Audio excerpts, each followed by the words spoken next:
Tout ce qu'il faut savoir sur la pâte thermique lors de l'assemblage d'un PC. Nous débuterons par les bases pour débutants, puis explorerons des techniques secrètes et des optimisations de pâte thermique rarement abordées par les experts en assemblage de PC. Mais qu'est-ce que la pâte thermique et pourquoi est-elle importante? C'est une substance visqueuse qui aide à refroidir votre ordinateur. Seule, elle agit peu, mais appliquée entre un processeur et un système de refroidissement, la pâte thermique évacue efficacement la chaleur des composants principaux de votre PC. Saviez-vous que le son voyage plus vite sous l'eau que dans l'air? La chaleur agit de façon similaire dans votre ordinateur. Avec juste une poche d'air entre votre processeur et le système de refroidissement, même si elle est microscopique, cet air met beaucoup de temps à transférer la chaleur de l'un à l'autre et c'est assez inefficace. En remplaçant l'air par de la pâte thermique, la chaleur du processeur se transfère plus vite vers le système de refroidissement. Maintenant ainsi, le processeur a une température bien plus basse. Donc au final, vous pouvez considérer la pâte thermique comme une autoroute pour la chaleur entre votre processeur et le système de refroidissement. Maintenant, comment applique-t-on la pâte thermique? Pour les personnes qui assemblent un PC pour la première fois, je recommande toujours de mettre un point de pâte thermique de la taille d'un petit pois ou de faire un motif en X sur votre processeur avant d'installer le système de refroidissement. En supposant bien sûr que votre système de refroidissement n'a pas déjà de la pâte thermique préappliquée. Si c'est le cas, vous êtes pendant prêt à l'utiliser. Sinon, ces deux motifs sont de bonnes règles générales et feront parfaitement l'affaire. Mais pour vous, experts, restez pour comprendre pourquoi les motifs de pâte thermique importent peu. En attendant, un point ou un X suffisent. Si vous êtes nerveux à l'idée d'appliquer de la pâte thermique pour la première fois, sachez que même si un peu déborde sur la carte mère, cela risque rarement d'endommager votre PC. Bien que la pâte thermique soit très efficace pour conduire la chaleur, elle conduit généralement très mal l'électricité, ce qui est une bonne chose, sauf si vous utilisez de la pâte thermique en métal liquide sur laquelle je reviendrai. Appliquer de la pâte thermique peut sembler intimidant au début, mais ne vous inquiétez pas, tout ira bien. Et rappelez-vous qu'il vaut mieux utiliser trop de pâte thermique que de ne pas en mettre du tout. Et pour renforcer encore plus votre confiance, vous pouvez vous procurer un outil d'entraînement pour pâte thermique comme celui-ci, que j'ai conçu spécialement pour vous donner une idée visuelle de la quantité de pâte thermique à utiliser. Ces outils sont idéaux pour ceux qui montent leur premier PC et disponibles sur easterpast.com.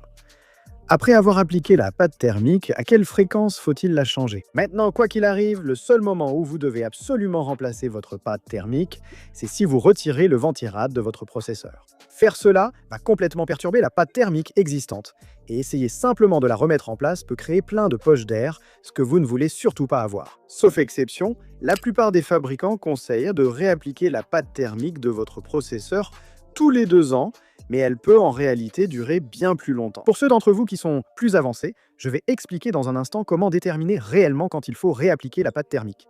Mais pour une règle de base destinée aux débutants, vous pouvez envisager de remplacer votre pâte thermique tous les 2 ans. Pour cela, retirez le refroidisseur du processeur, essuyez l'excès de pâte thermique avec un essuie-tout et utilisez un peu d'alcool isopropylique pour les résidus tenaces, sans risque pour l'ordinateur. Et une fois que votre processeur et votre refroidisseur sont tous les deux propres et secs, vous pouvez réappliquer votre petite goutte de la taille d'un pois ou faire un motif en X, puis simplement réinstaller votre refroidisseur. Votre pâte thermique tiendra encore quelques années. Vous vous demandez peut-être si elle est sans danger. J'en ai mis un peu sur mon doigt tout à l'heure, pas d'inquiétude, tout ira bien. Vous pouvez simplement l'enlever avec un peu de savon, où j'ai même remarqué que la lessive fonctionne très bien pour l'enlever. Puis vous pouvez continuer votre vie tranquillement sans vous en soucier. Cela dit, comme la pâte thermique est composée de divers produits chimiques, la chose la plus sûre à faire est toujours d'éviter tout contact avec la peau et surtout d'éviter d'en consommer. Si vous êtes très curieux de voir ce qui arrive si quelqu'un mange de la pâte thermique, regardez cette vidéo où je le fais. D'accord, que dois-je faire avec mon tube de pâte thermique une fois que j'ai fini de l'utiliser? Une fois que vous avez terminé d'appliquer la pâte thermique sur votre processeur, vous pouvez jeter votre tube vide à la poubelle comme d'habitude.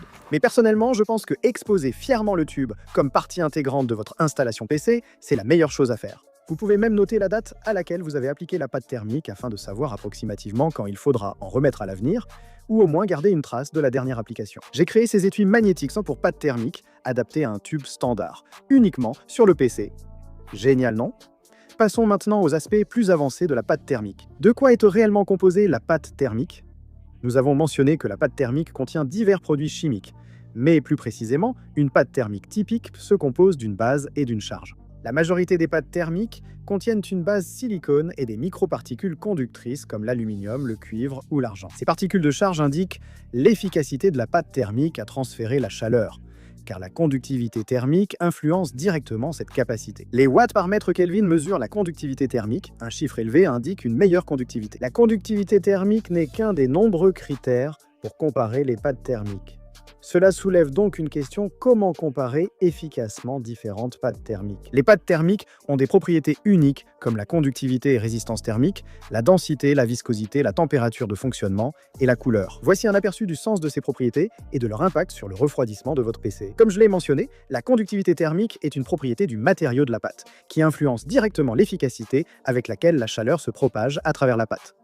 Un chiffre plus élevé indique un meilleur transfert de chaleur. La résistance thermique dépend de l'épaisseur de la pâte utilisée et est inversement liée à la conductivité thermique, contrairement à ce que l'on pourrait penser. Des valeurs de résistance plus faibles signifient moins de chaleur piégée dans la pâte, donc des chiffres plus bas sont préférables. La densité relative mesure la densité par rapport à l'eau. Des valeurs plus élevées indiquent souvent de meilleures performances et durabilité. La viscosité correspond à la capacité de la pâte à s'écouler et influence la facilité d'application en déterminant dans quelle mesure la pâte peut remplir toutes ces poches d'air microscopiques entre le processeur et le système de refroidissement. Une viscosité plus faible signifie généralement que la pâte s'étalera facilement, mais cela peut aussi vouloir dire qu'elle tiendra moins bien dans le temps. Maintenant, la plage de température de fonctionnement est assez explicite. Ce sont juste les températures de fonctionnement garanties de la pâte thermique, à ne considérer que pour des usages extrêmes comme la glace sèche ou l'azote liquide pour refroidir votre ordinateur. Dans ces cas-là, vous devrez vous assurer que votre pâte thermique est spécialement conçue pour fonctionner à des températures extrêmement basses. Et enfin, la dernière propriété, la couleur. La pâte thermique se décline en plusieurs couleurs, sans impact sur ses performances. Par exemple, M-Rister est noir, mais j'ai déjà vu des pâtes bleues ou roses. C'est un choix esthétique quasi invisible, car la pâte thermique est écrasée entre le processeur et le système de refroidissement. Donc, lorsque vous comparez ou recherchez de la pâte thermique, privilégiez celles qui ont une conductivité thermique élevée, une faible résistance thermique et une viscosité moyenne. Si vous ne comparez que ces propriétés, vous pourriez croire que cette pâte thermique est le choix évident pour un processeur. Cependant, la pâte thermique à base de métal liquide présente un inconvénient dangereux. Elle est conductrice d'électricité. Cela signifie que même si une seule goutte tombe sur votre carte mère pendant que votre PC fonctionne, il y a de fortes chances de provoquer un court-circuit catastrophique. Les pâtes thermiques à base de métal liquide ne sont pas faites pour les processeurs de PC classiques. Il vaut donc mieux les éviter.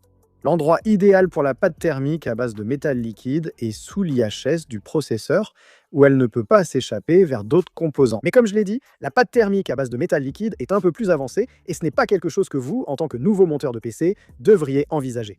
Restez plutôt sur une pâte à base de silicone ou de céramique. Sinon, vous pouvez toujours comparer différentes pâtes thermiques en regardant des vidéos de tests de performance sur YouTube, ce qui vous donnera une idée de l'impact de ces propriétés sur les performances réelles. Et puisqu'on parle de l'intérieur d'un processeur, parlons de quelques secrets moins connus de l'industrie de la pâte thermique, comme par exemple, comment puis-je optimiser les performances de ma pâte thermique à l'intérieur de mon PC? D'accord, donc précédemment j'ai recommandé une goutte de la taille d'un petit pois, ou un motif en X, mais ce ne sont pas forcément les meilleurs motifs d'application de pâte thermique pour votre configuration spécifique. En réalité, les motifs d'application de la pâte thermique peuvent être sans importance. Pour optimiser le refroidissement avec votre pâte thermique, il faut examiner sous l'IHS du processeur le dissipateur thermique intégré. C'est ici que se trouvent les puces du processeur, responsable de la majeure partie de la chaleur générée, car toute l'électricité y est consommée. Donc, gardez à l'esprit qu'à la surface de l'IHS, il faut appliquer de la pâte thermique directement sur les puces du processeur pour un transfert de chaleur optimal. Toute méthode d'application de pâte thermique qui donne ce résultat sur votre configuration offrira des performances similaires. Nous avons dit plus tôt que mettre trop de pâte thermique n'est pas un problème, mais ce n'est pas tout à fait vrai si l'on cherche vraiment à optimiser au maximum. Voyez les choses comme ça, plus la couche de pâte que vous appliquez est épaisse, plus la résistance thermique augmente, car il y a simplement plus de matière que la chaleur doit traverser. Dans un environnement contrôlé, il faut juste assez de pâte thermique pour combler les minuscules espaces d'air entre le processeur et le refroidisseur, sans excès, afin d'assurer une efficacité maximale. En réalité, ce qui se passe, c'est que la pression exercée par le refroidisseur du processeur lors de l'installation va normalement écraser la majorité de la pâte thermique. C'est pourquoi il est généralement plus sûr d'en mettre un peu trop que pas assez. Cela amène généralement à la question suivante.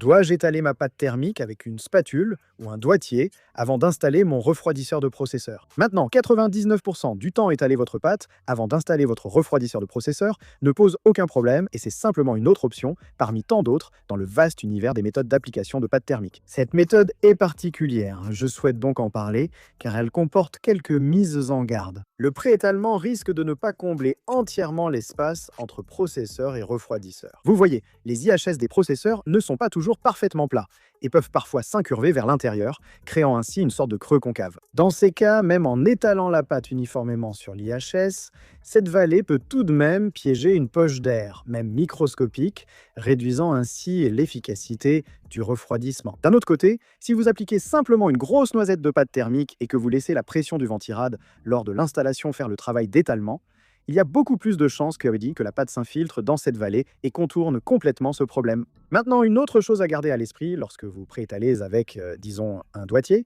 c'est que vous augmentez le risque d'introduire des particules extérieures dans le mélange de pâte thermique. La poussière, les cheveux ou les huiles des doigts peuvent créer des espaces entre le processeur et le dissipateur. Mais ces huiles conduisent bien moins la chaleur que la pâte thermique. Vous ne voulez vraiment rien de tout cela près du processeur. Cela dit, ce genre de préoccupation reste très minime, et même si vous étaliez votre pâte thermique avec un vieux doigt nu poussiéreux et gras, votre ordinateur fonctionnerait probablement tout à fait normalement. Mais vous savez, autant éliminer un maximum de problèmes potentiels. Mais peu importe l'application de votre pâte thermique, comment savoir quand la remplacer dans votre PC? Plutôt, nous avons dit qu'une bonne règle générale est de la changer tous les 2 ou 3 ans, ce qui était raisonnable, mais j'ai personnellement vu des ordinateurs fonctionner tout à fait normalement pendant plus de 10 ans sans jamais changer la pâte thermique. Le vrai secret ici, c'est que tant que votre processeur ne surchauffe pas, votre pâte thermique fait toujours son travail. La meilleure façon de savoir s'il faut en rajouter est de mesurer régulièrement la température du processeur pour suivre son évolution. Personnellement, j'aime utiliser MSI Afterburner comme moniteur matériel gratuit, mais il existe de nombreux autres outils parmi lesquels vous pouvez choisir. Avec cet outil, ce que vous voulez faire, c'est observer comment votre processeur se comporte dans son état le plus extrême selon votre utilisation. Donc par exemple, si vous utilisez votre PC pour jouer, vous devriez mesurer la température et la fréquence de votre processeur pendant une session de jeu. De nombreux facteurs peuvent influencer cela, mais si la température du processeur augmente en jouant au même jeu sur plusieurs mois ou années, il est peut-être temps de changer la pâte thermique. Sinon, si votre processeur réduit sa fréquence, c'est aussi un signe qu'il ne reste pas assez frais. Vous pouvez commencer par réappliquer votre pâte thermique. Et si cela ne fonctionne pas, à ce moment-là, vous pouvez aussi envisager de changer de système de refroidissement pour votre processeur. Si vous n'avez jamais remarqué ces problèmes après des années d'utilisation de votre PC, il n'y a vraiment pas lieu de s'inquiéter. Votre pâte thermique fonctionne toujours très bien et vous ne devriez pas vous inquiéter de la remplacer. Mais finalement, si jamais vous devez réappliquer de la pâte thermique en urgence, mais que vous n'avez pas accès à de la pâte thermique classique, quelles sont les alternatives que vous pouvez utiliser à la maison? Peut-être un sujet pour une prochaine vidéo.